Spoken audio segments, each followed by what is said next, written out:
Au camp, capitaine Charles Ntchoréré, la tradition militaire est respectée.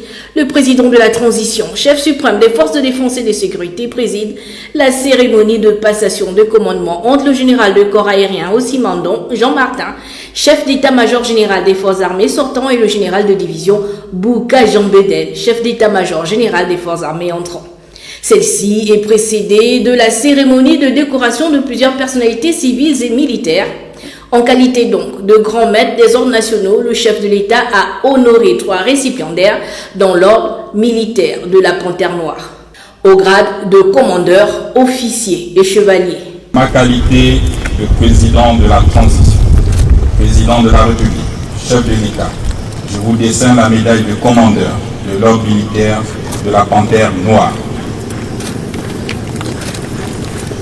La remise des décorations s'est poursuivie avec le grand chancelier des ordres nationaux qui a procédé à la remise des médailles dans l'ordre national du mérite gabonais à 15 impétrants civils et militaires de la task force sur le règlement de la dette intérieure et extérieure du Gabon.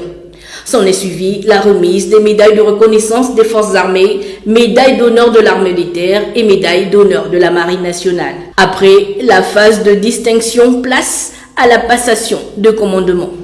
Officiers, militaires du rang, aviateurs, matelots et sapeurs-pompiers des forces armées gabonaises, vous reconnaîtrez désormais pour votre chef, le général de division, Bouka Jean Bedel, ici présent.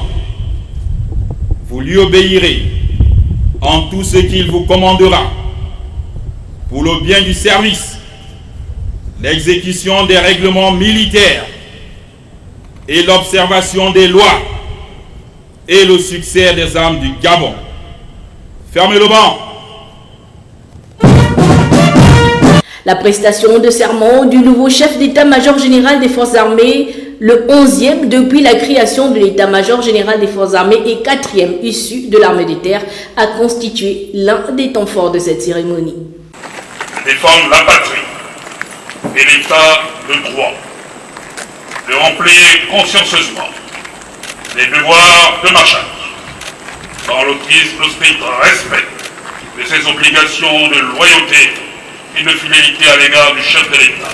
Après avoir pris acte du serment, le président de la République a renvoyé le promu à l'exercice de ses fonctions. Profitant de cette occasion, le chef de l'État a procédé à la remise des clés des moyens roulants de la gendarmerie nationale, à l'armée de terre, à l'armée de l'air, à la marine nationale, à la santé et au génie militaire, ainsi qu'au corps des sapeurs-pompiers. La parade a mis un terme à cette cérémonie.